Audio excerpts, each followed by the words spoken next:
중국이 한국에 강력한 경고를 보내고 있는데 금주 벌어진 일에 관계자들이 크게 놀라고 있습니다. 특히 유독 이 가운데 삼성전자를 표적 삼아서 엄청난 경고의 메시지를 보냈다고 하는데요. 그런데 외신 발표에 따르면 한국 기업들이 중국을 규모로 압도하게 된다는 정반대 발표가 나왔는데, 한국이 최초로 중국 규모를 역전했으며 이에 중국은 복구가 불가능하다는 예상이 처음 나온 겁니다. 현재 중국이 삼성에 어떠한 메시지를 보내고 있으며 한국에 대한 외신의 예상은 어떠한지 살펴보겠습니다. 금주 중국에서는 중국 발전 고위급 포럼이 장대하게 열렸으며 27일 막을 내린 모습이었는데요. 여기에는 전 세계 주요 기업의 CEO들을 중국이 초대하는 자리로 매우 큰 행사입니다. 중국 시장은 전 세계에서 가장 큰 곳으로 국가 간 정치나 국제 정세를 떠나서 중요한 시장이죠.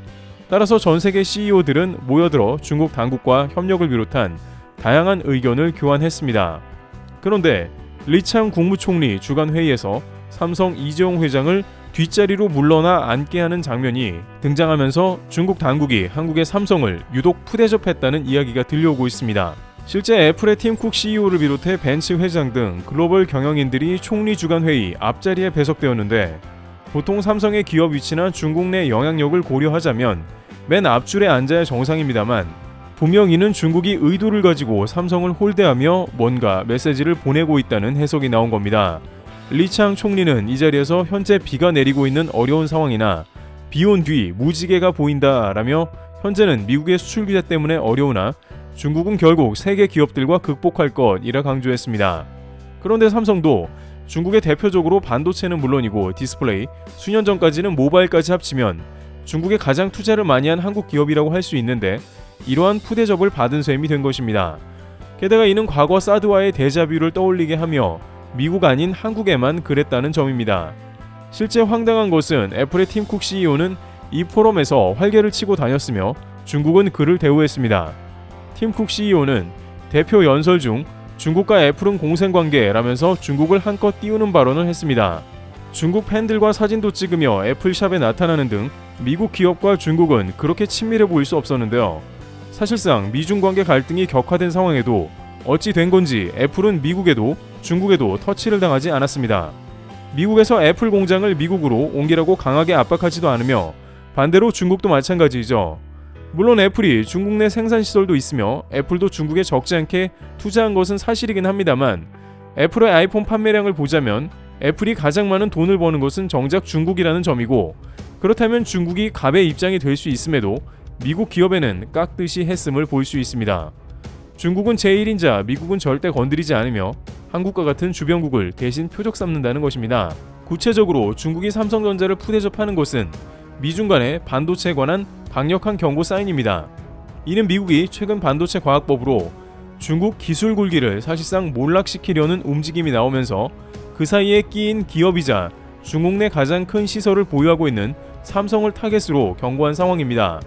게다가 삼성은 최근 행보가 미국의 반도체 공장을 신규로 건설하고 한국에 투자도 선언했습니다. 그러다 보니 중국에는 위기감이 감돌고 있으며 이에 대해 강한 불만을 제기한 상황입니다. 현재 중국은 미국을 중심으로 일본과 네덜란드가 반도체 장비 수입 거부 준비를 진행하는 상황입니다. 이러한 장비가 중국에 들어오지 못하면 이제 중국은 고단위 반도체 생산 자체가 불가능한데, 이는 시진핑 국가주석이 사면임을 확정 지으면서 절대 사수해야 한다고 강조하는 부분입니다. 시 주석은 반도체를 수박 겉핥기식이 아닌 핵심을 알아내 개발하라고 지시한 상황이기도 합니다. 그러다 보니 현재 베이징의 분위기는 살얼음판이며 이에 삼성은 중국의 표적으로 희생양이 됐죠. 또한 중국 고위급 공산당원에서는 한국의 삼성이 미국 의도대로 움직인다며 철저하게 행보를 관찰합니다. 중국 인민망과 인민일보, 관영지 등에서는 과연 한국이 중국을 떠나서 생존이 가능하냐며 으름장을 놨고, 그 가운데 일부 매체에서는 자살하려는 게 아닌 이상 한국 기업들은 못 나간다라며 조롱하기도 했습니다. 또한 중국 외교부는 한국은 미국의 깔창이라며 외교 무례를 저지르며 험한 말도 입에 담았습니다. 그러면서 만약 한국이 미국의 의도대로 반도체를 중국에 제대로 공급 안 하겠다면 가만히 있지 않겠다는 겁니다. 물론 이 가운데 한국 기업들의 고심은 깊어가는데 실제 중국이 매우 큰 시장이기도 하기 때문입니다. 미 정부는 지난주 가드레일을 발표하면서 기술 업그레이드는 되지만 증산은 5% 미만으로 못 박는 모습을 보였습니다. 하지만 이 기술 업그레이드 부분에서도 아직 실무 쪽에 속 시원한 답변이 나오지 않은 상황이기도 합니다. 반도체 장비 수출 기한이 고작 1년밖에 안 되는데 이것도 10년으로 연기해야 하는 숙제가 있습니다.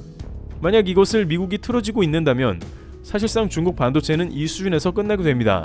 일각에서는 미 정부가 네덜란드와 일본 장비도 막는 상황에 가능하겠냐는 부정적 의견도 냅니다. 한편 중국도 현재 상황을 두고 한국에 겁박은 하지만 극도의 두려움에 휩싸인 이면의 모습도 보이고 있습니다. 한국 등의 반도체를 제대로 공급받지 못한다는 가정도 해야 하기에 돈을 훨씬 더 쏟아붓는다는 겁니다. 현재 부동산 위기나 1대1로 자금 빚덩이 문제 등 여러가지 상황에 투자를 하면 위험하지만 올 3월 들어 중국의 YMTC에 9조 원을 추가 지원하더니 금주에 2조 5천억 원을 추가로 투자했습니다. YMTC는 미국의 수출 통제 블랙리스트에 오른 중국 반도체 기업으로 몸부림을 치고 있는 겁니다.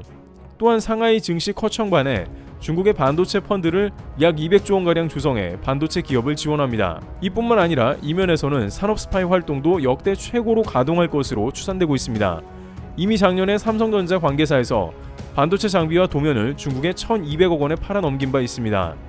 당시 세계 최초 반도체 핵심 기술을 개발했지만 삼성전자 연구원과 관계사가 빼돌려버린 겁니다. 중국은 닥치는 대로 기술을 매수하고 있으며 이에 내부 관계자들은 훨씬 큰 유혹에 시달리는지 모릅니다. 세계 최대 반도체 장비 회사 ASML도 중국 내부 직원 소행으로 기술이 유출되는 문제를 겪고 있습니다. 또한 중국은 반도체 장비 수출이 막히기 이전에 최대한 장비를 여기저기서 긁어 모으고 있습니다. 일본의 캐논과 니콘에서 수출되는 장비가 막힐 우려에 중고 장비 가격이 급상승하는 모습도 나왔습니다. 또한 한국의 반도체 장비 회사들에도 수소문이 들어오는 등 중국의 수요가 높아지고 있는 겁니다. 일각에서는 이러다가 진짜 중국이 언젠가는 모든 반도체 생산이 가능할 것 같다는 우려도 나오는데요.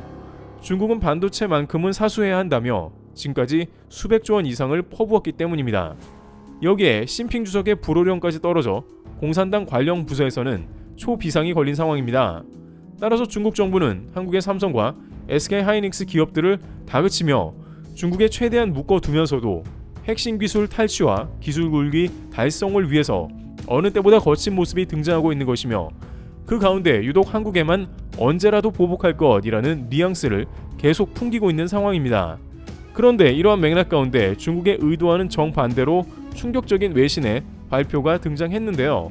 매체에 따르면 중국은 한국의 최초로 기술 굴기 규모를 역전당하며 퇴출될 수 있다는 겁니다. 앞서 거론된 대로 중국의 반도체 투자 규모는 수백조 이상 누적되어 세계 최고 수준인데요. 우선 블룸버그 통신에 따르면 한국의 내년 첨단 반도체 제조 장비 투자가 올해보다 대폭 늘어나 중국을 추월할 것으로 예상된다며 무려 41.5% 증가할 것으로 내다봤습니다. 구체적으로 한국은 210억 달러 가량이며 중국은 166억 달러에 그친다는 설명입니다. 블룸버그는 이러한 변화가 글로벌 반도체 공급망을 재편하려는 미국 규제 때문이라 했습니다.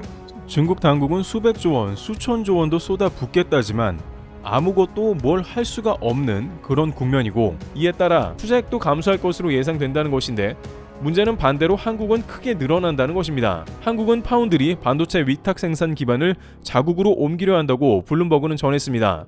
최근 삼성전자는 300조 원 로드맵을 발표했고 그 가운데 국내 투자를 크게 늘릴 것이라 했습니다.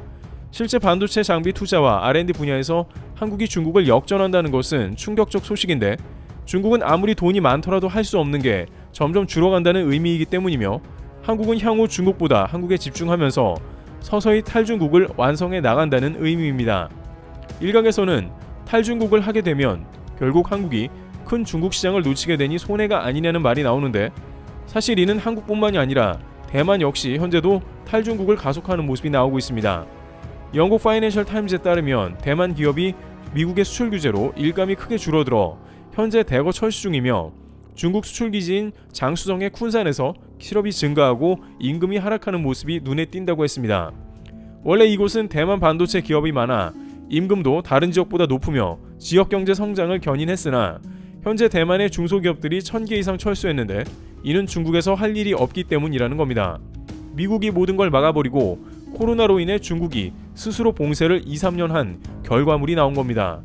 이처럼 어떤 면에서는 삼성도 어쩔 수 없이 중국을 떠나게 되는 시작점이 나타났다는 이야기입니다.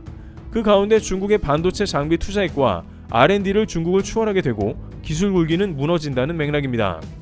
이와 같이 중국은 삼성전자를 푸대접하며 강력한 경고를 보내고 있으나 실제 할 게 없는 상황입니다.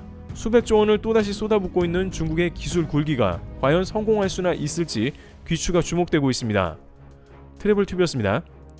감사합니다.